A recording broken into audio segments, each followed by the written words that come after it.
여러분 헬리콥터 맘이라는 말을 들어보셨습니까? 헬리콥터 맘.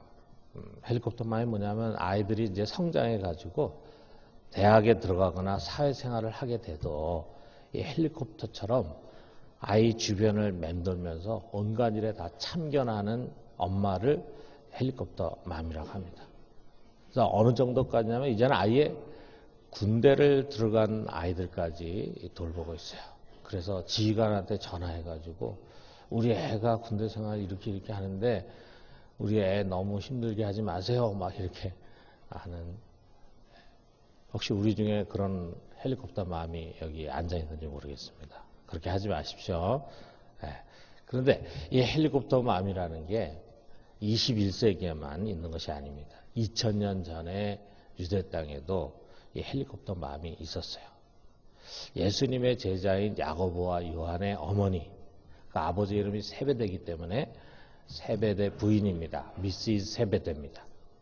자, 어느 날 그녀가 이 두 아들을 데리고 예수님 앞에 나아가서 간청합니다. 21절에 보니까 예수께서 이르시되 무엇을 원하느냐 이르되 나의 이 두 아들을 주의 나라에서 하나는 주의 우편에 하나는 주의 좌편에 앉게 명하소서.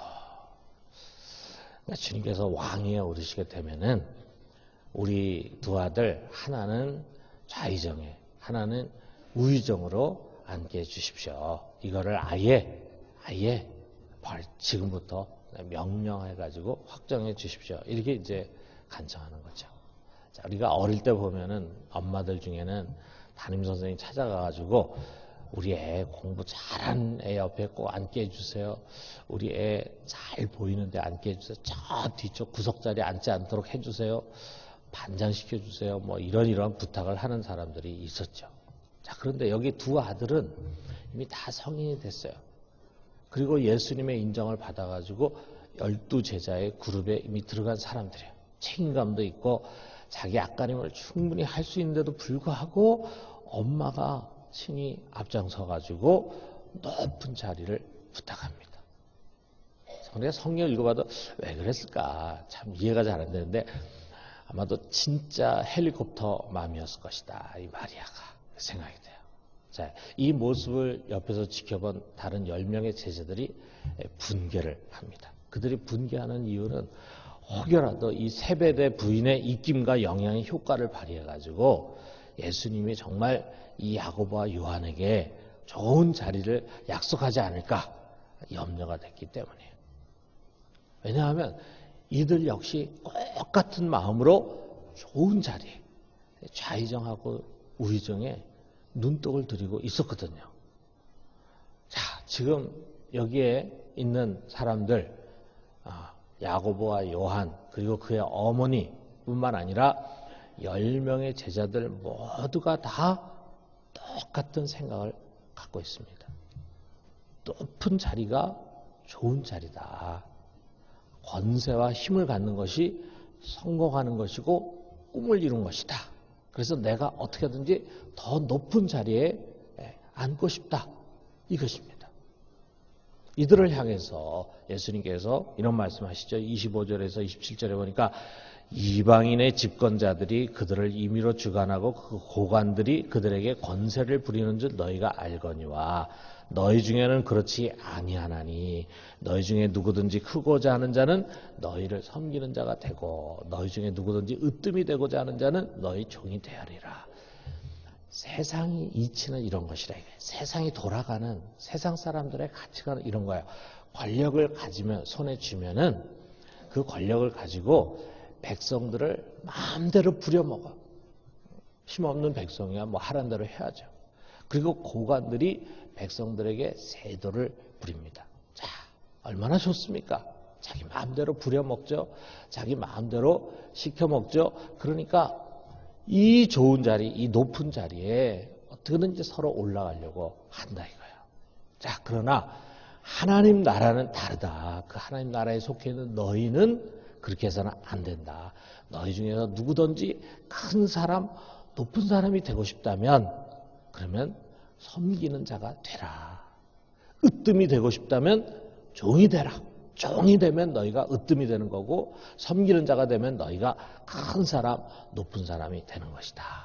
라고 거꾸로 된 전도된 가치를 우리에게 말씀하십니다. 그러면서 그렇게 말씀만 하시는 것이 아니라 예수님 스스로도 이 세상에 왕으로 오신 것이 아니라 종으로 오시고 지배하는 자로 오신 것이 아니라 섬기는 분으로 오셨다라고 하는 것을 말씀해요.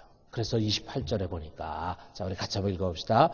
인자가 온 것은 섬김을 받으려 함이 아니라 도리어 섬기려 하고 자기 목숨을 많은 사람의 대속물로 주려 함이라.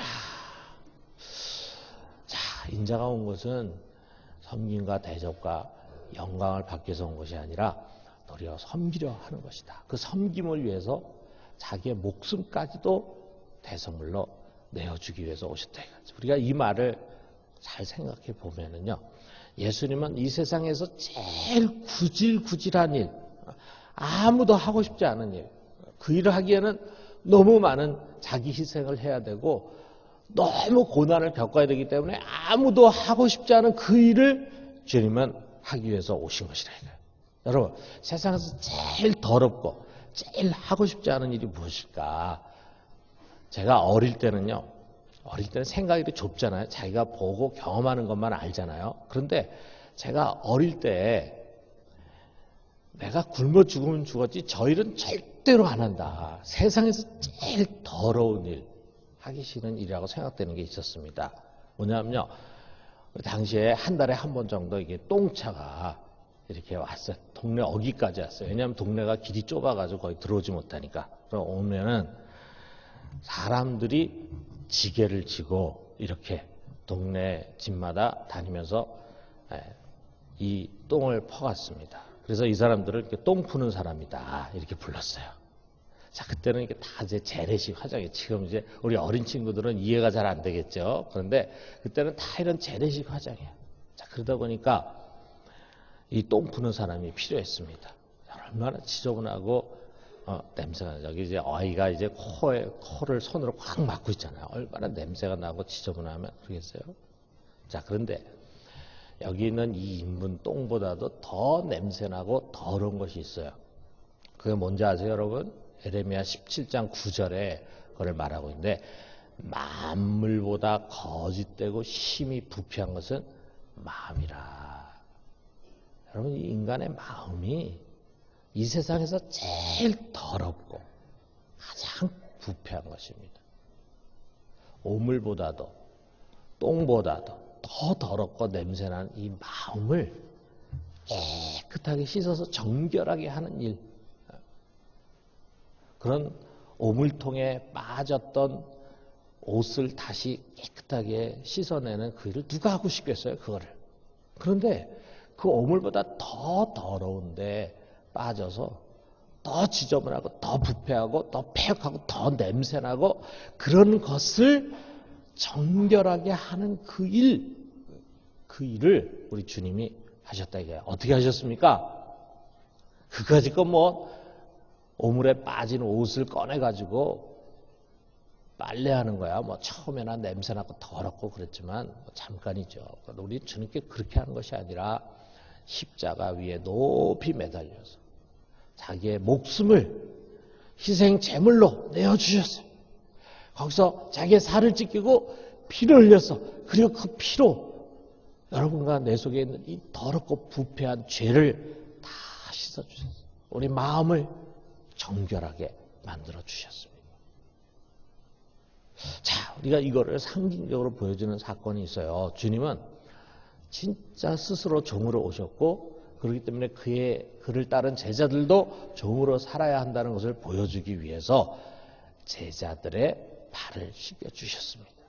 그 당시에 그 발을 씻긴다는 그것이 아무나 하는 게 아니라 그거는 종이 하는 일이고, 종들 중에도 또 서열이 있잖아요. 그 서열 중에 제일 하바리, 제일 아래, 제일 허드렛 일을 하는 그런 종이 하는 것이 발을 씻겨주는 일이었어요. 왜 그러냐면 그 당시에 발이 온 몸 중에 제일 더러운 곳이었습니다. 그렇잖아요. 그 사막길을, 광야길을 맨발로 샌들을 신고 다녀야 되니까 더러워져. 발 사이사이, 발가락 사이사이에 때가 끼고 냄새가 나고 그러는 거죠. 자, 우리가 매번 조의 주말 수양회 때마다 세족식 하는데 그때 씻기는 발은 다 깨끗한 발입니다. 어떤 사람 또 세족식 한다 그러니까 미리 발을 깨끗이 씻고 와요. 그러니까 그때 씻는 발은 깨끗한 발이. 그런데 예수님이 그 당시에 제자들이 발을 씻을 때 제자들이 내민 발은 깨끗한 발이 아니었어요. 만약에 예수님이 내가 오늘 다락방에 모여있을 때 너희 발을 씻겨줄 거다 그랬으면 아마 제자들이 황송해서라도 미리 발을 다 씻었을 거야. 그런데 그런 예고가 없이 갑자기 예수님이 대야를 가져와서 발을 씻기니까 그 발을 내미가 얼마나 쑥스럽겠어요. 막 더럽고 더러운 때가 끼어있는 발이었다 이거죠. 자, 그 발을 종이 아니라 선생님 앞에 내밀고 선생님이 그걸 닦아준다 그랬을 때 얼마나 거북스럽겠어요. 특히 혈기왕성한 베드로는 딴 사람이 한 발짝 걸어갈 때 두세 발짝 걸어가는 뭐 아주 활동적인 그런 다혈질의 사람이다 보니까 아마 다른 사람 제자보다 발이 더 더러웠을 것 같아요. 그래, 베드로는 자기 차례가 되었을 때 절대로 제 발을 씻길 수 없습니다. 이렇게 얘기했어요. 그랬을 때 주님께서 뭐라 하냐면 내가 너를 씻겨주지 않으면 너는 나와 상관이 없다. 이렇게 얘기하니까 그 말을 듣고서야 이제 그 더러운 발을 예수님의 손에 맡겼다 이거예요. 주님은 친히 이렇게 종이 돼가지고 우리 제자들의 발 하나하나를 다 씻겨주셨어요. 그리고 이렇게 말씀하십니다. 요한복음 13장 14절 15절에 보니까 내가 주와 또 선생이 되어 너의 발을 씻겼으니 너희도 서로 발을 씻어주는 것이 옳으니라. 내가 너에게 행한 것 같이 너희도 행하게 하려 하여 본을 보였노라 그랬어요. 자, 여러분 여기 마태복음 20장에 우리에게 섬기는 자가 되고 종이 되라 권면하는 말씀, 요한복음 13장에 내가 그렇게 한 것처럼 너희도 서로 발을 씻기라 하는 말씀, 그리고 마지막에 십자가 위에 올라가서 직접 섬김의 삶을 보여주신 그것은 우리의 왕이여 주권자 되신 주님이 종으로 오셔서 가장 더럽고 힘들고 괴로운 일을 하셨음을 보여주는 것입니다. 그리고 그의 제자된 우리들도 우리의 십자가를 지고 그분처럼 종으로 살아가라고 명하시는 것입니다. 여러분, 우리는요 나중에 천국에 가면은요 거기서 왕같이 다스리게 돼요. 그러나 이 세상 살 때 우리는 종으로 부르심을 받은 사람들이라는 것을 여러분 명심합시다. 하나님 우리를 종으로 부르셨어요. 이 세상 사람들은요 열심히 공부합니다. 높은 자리에 올라가려고 합니다.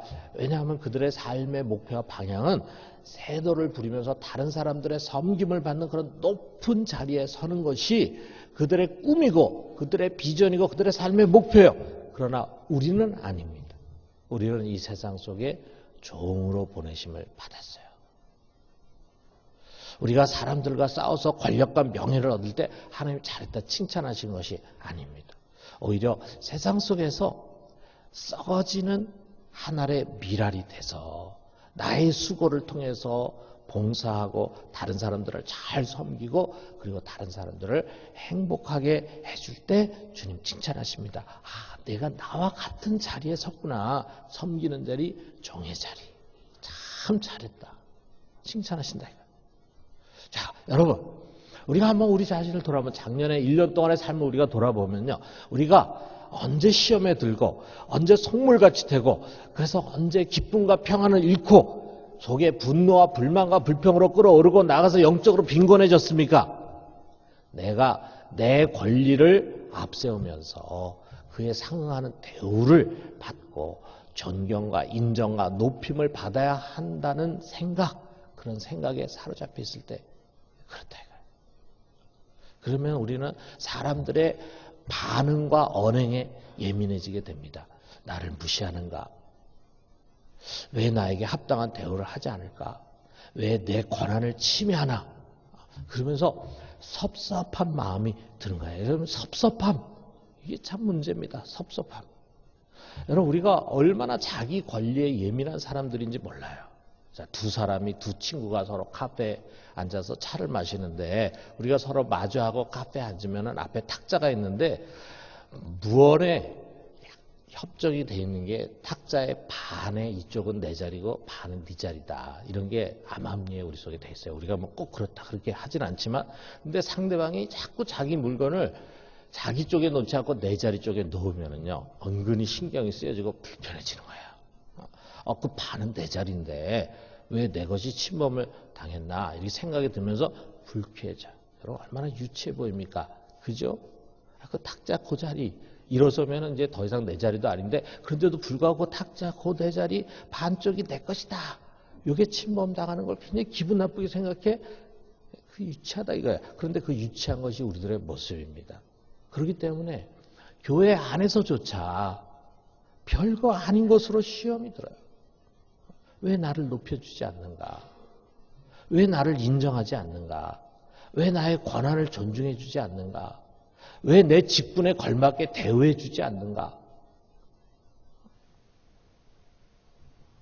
이런 것에 민감할수록 우리 영성은 쭈그러듭니다. 살아있는 신앙생활을 할 수가 없어요. 저도 마찬가지예요.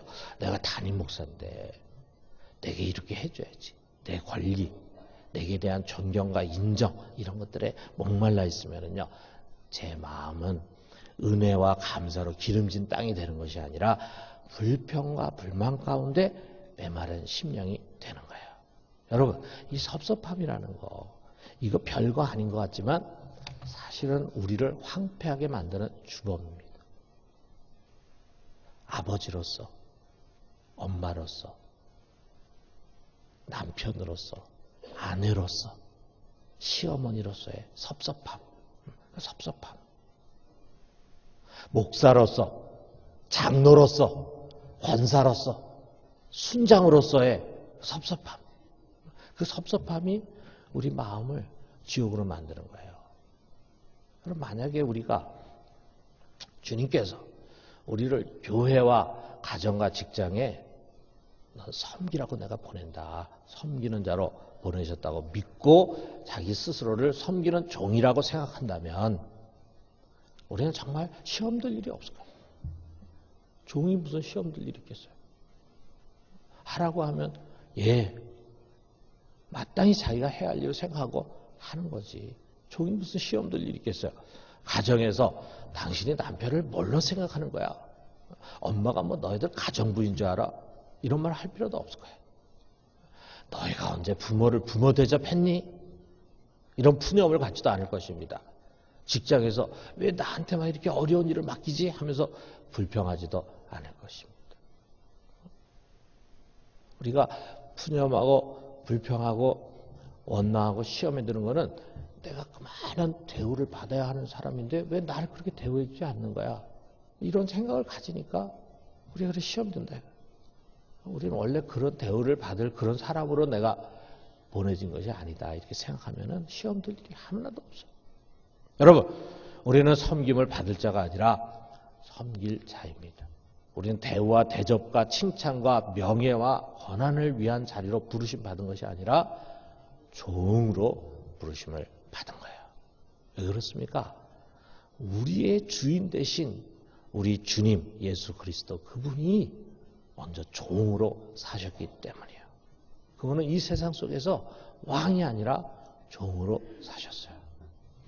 마지막에는 자기 목숨을 모든 만민들을 위한 대성물로 내어주면서 가장 더러운 일, 가장 힘든 일, 가장 고생되는 일을 몸소 자처하셨기 때문입니다.